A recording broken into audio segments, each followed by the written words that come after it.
계속해서 대구 경북 소식 전해드립니다. 긴 연휴를 맞아 가족 나들이 대신 아이들과 함께 세월호 희생자들의 분향소를 찾는 분들 많았습니다. 연휴에 동해안을 찾은 관광객들도 차분하게 휴일을 즐겼습니다. 이규설 기자입니다.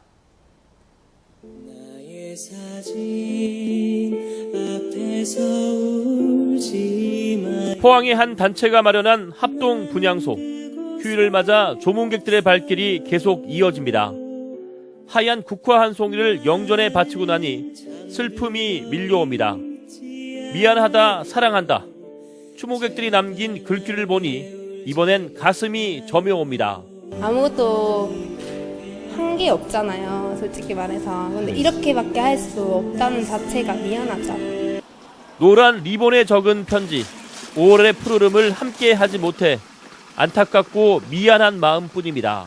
포항 향토 청년회관에 마련된 이곳 합동 분향소에는 하루 평균 2,000명이 넘는 조문객들이 찾아와 희생자들의 넋을 기리고 있습니다. 연휴를 맞아 모처럼 동해안을 찾은 관광객들도 차분하게 휴일을 즐겼습니다. 흥겨운 음악 소리도 떠들썩한 웃음소리도 사라졌습니다. 시민들은 가족끼리 정겹게 이야기하며 5월의 따사로움을 즐겼습니다.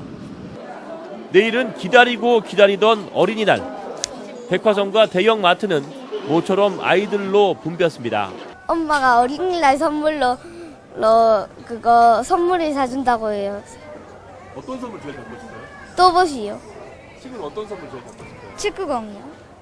유통업체는 5월 가정의 달 특수를 맞았지만 매장에는 차분한 음악을 틀고 시끄러운 홍보 행사도 자제하며 세월호 애도 분위기에 동참했습니다. MBC 뉴스 이규설입니다. 한편 세월호 참사에 따른 애도 분위기가 확산되면서 올해 어린이날 행사가 모두 취소되거나 대폭 축소됐습니다. 대구시와 대구시 교육청 등은 두류 야구장에서 열기로 했던 어린이 큰 잔치를 취소했고 대구시 어린이회관도 매년 열던 어린이날 경축 행사를 취소했습니다. 어린이회관은 대신 매주 주말 운영하는 어린이 참여 프로그램을 어린이날로 변경해 차분하게 진행하고 연휴 동안 휴관 없이 운영하기로 했습니다. 경상북도도 내일 경주시민운동장에서 열릴 예정이던 제20회 경북 어린이날 큰 잔치를 취소했고 23개 시군도 자체 어린이날 행사를 대폭 줄이거나 취소했습니다. 대구시 선거관리위원회는 지난달 25일 대구의 한 사무실에서 새누리당 대구시장 경선에 참여한 모 후보를 지지해달라는 전화를 자신에게 걸어왔다는 신고가 들어와 해당 사무실을 찾아갔는데 안에는 2명이 있었지만 불법 선거운동과 관련된 서류를 찾아내지 못했다고 밝혔습니다. 선관위는 하지만 2시간 동안이나 문을 열어주지 않았던 점 등은 의심이 가는 행동이 있어 통화 내역 등을 확인하는 등 조사를 벌이고 있다고 덧붙였습니다. 대구 지역 기초예술 분야 육성을 위해 해마다 15억 원의 국비가 지원되고 있습니다. 한국문화예술위원회가 공모를 통해 지역에 나눠주는 방식인데요. 최근 기획재정부가 이 방식을 바꾸려고 해서 문화예술계가 반발하고 있습니다. 어찌된 영문인지 윤태호 기자가 취재했습니다. 문예진흥 사업은 음악이나 미술, 연극 같은 기초 문화예술을 육성하는 사업으로 지역협력형 사업으로 이름이 변경됐습니다. 한국문화예술위원회가 문화체육관광부로부터 국비를 지원받아 공모와 심사를 통해 지역에 분배하고 있습니다.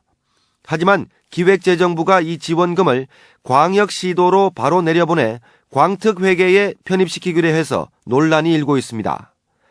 대구문화재단은 이렇게 되면 해마다 30억 원에 이르는 지원금이 다른 용도로 전용될 소지가 높다며 반대하고 있습니다.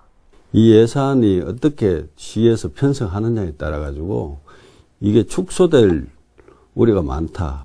또 단체장의 취득 사업에 편성될 염려가 많기 때문에. 문화체육관광부와 한국문화예술위원회가 반대 의견을 제시했지만 기재부가 일방적으로 밀어붙이고 있어 문화예술계가 반발하고 있습니다. 문화예술계는 기재부가 오는 7월 말 지역 문화진흥법이 발효되면 지자체의 예산 요구가 잇따를 것에 대비해 입막음용으로 이용했다고 주장합니다. 지역의 자율성이라는 명목으로 지역으로 넘겨주면서 그 재원의 추가 그 요구를 사실상 덮으려고 하는 꼼수가 있지 않나 생각을 합니다.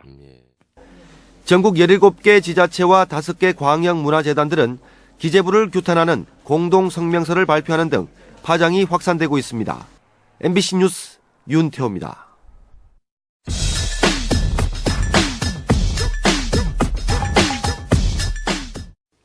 시청자와의 쌍방향 소통으로 만들어지는 뉴스, 모바일 MBN 정미옥입니다. 지난주 MBN에서는 아빠들만 가지는 초능력이란 이름의 13초짜리 짧은 동영상이 올라와 관심이 집중됐습니다.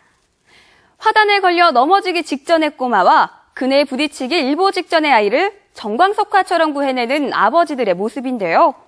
바다로 가라앉는 학생들 곁에 아버지들이 있었다면 이런 초능력을 다 발휘하지 않았을까요? 위기에 처한 국민 앞에 너무 무능력했던 정부의 대응 모습이 아버지의 초능력 모습과 묘하게 오버랩되는 영상이었습니다. 생활 속의 달인이나 특별한 재능을 소개하는 나도 전문가 코너입니다. 정우성 님이 수박이나 당근, 무, 고구마에 꽃과 나비, 탑 하회탈 등을 조각하는 과정을 MBN에 올려 폭발적인 호응을 얻고 있는데요. 안녕하세요. 안녕하세요. 이 과일이랑 채소가 꽃으로 변하는 과정이 궁금해서 제가 직접 이렇게 왔거든요. 그 작업하는 과정을요, 제가 좀 볼 수 있을까요? 예, 제가 한번 보여드리겠습니다.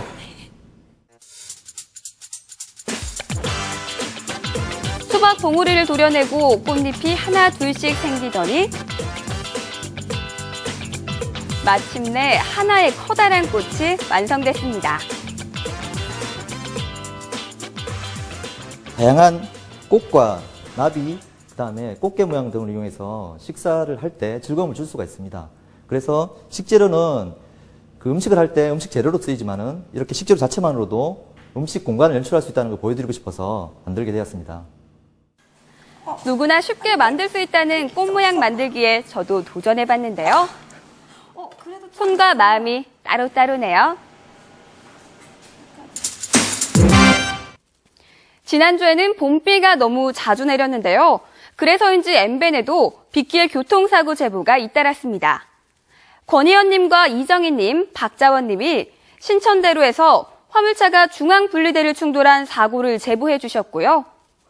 조정한님은 성서 20역 사거리에서 일어난 3중 충돌 사고를, 박재원님은 팔공산 가는 길에서 일어난 교통사고와 추돌당한 경찰 순찰차 사고를 제보해 주셨습니다. MBN에서 교통사고 제보만큼은 사라지는 안전한 도시 대구를 꿈꿔봅니다. 세월호 참사를 두고 SNS에 확인되지 않은 소문과 괴담들이 떠돌면서 실종자 가족들을 2번 울렸는데요. SNS에서의 표현의 자유, MBN 회원들은 어떻게 생각하고 있을까요? 표현은 자유롭게 하되 허위 사실을 강력하게 처벌해야 한다는 응답이 83.2%로 가장 많았습니다. 모니터를 강화해 허위 사실을 사전에 차단해야 한다는 응답은 14.2%, 자정작용에 맡기고 표현의 자유를 제한해서는 안 된다는 대답은 2.6%로 가장 낮았습니다. 지금까지 모바일 MBN 정미욱이었습니다. 네, 다음 소식입니다. 경북교육청은 이달 8일까지 지역교육청과 각급 학교 합동으로 경북도 내 공립과 사립유치원과 초중고등학교, 특수학교를 비롯해 도서관과 수련원 등 1,281개의 교육시설에 대해 안전점검을 진행합니다. 안전관리 실태와 매뉴얼에 따른 훈련과 교육 실태 등 시설물 관리기관의 안전관리 역량을 점검하고 축대와 옹벽, 절개지 등 학생 안전과 관련된 시설물도 살피기로 했습니다. 대구 남부경찰서는 불법 사행성 게임장을 열어 영업한 혐의로 업주 42살 김모 씨를 불구속 입건하고 게임기와 영업 장부를 압수했습니다. 김 씨는 어제 새벽 1시쯤 대구시 남구 삼각지 내거리 부근 상가 2층에 불법 사행성 게임기 38대 설치를 운영하다 경찰에 적발됐습니다. 경찰 조사 결과 김 씨는 CCTV 5대를 게임장 밖에 설치해 단골 손님만 확인한 뒤 입장시키는 수법으로 영업을 해온 것으로 드러났습니다. 지난달 대구 경북 대형 소매점 판매액이 전달보다 많이 늘었습니다. 동북지방통계청에 따르면 지난달 대구 지역 대형 소매점 판매액 지수는 118.4로 전달보다 16.3% 늘었고 경북 대형 소매점 판매액 지수는 97.4로 전달보다 18.1% 늘었습니다. 두 지역 모두 가전제품과 음식료품, 신발과 가방류의 판매가 증가한 것으로 나타났습니다. 지금까지 대구 경북 소식 전해드렸습니다. 시청해주신 여러분 고맙습니다.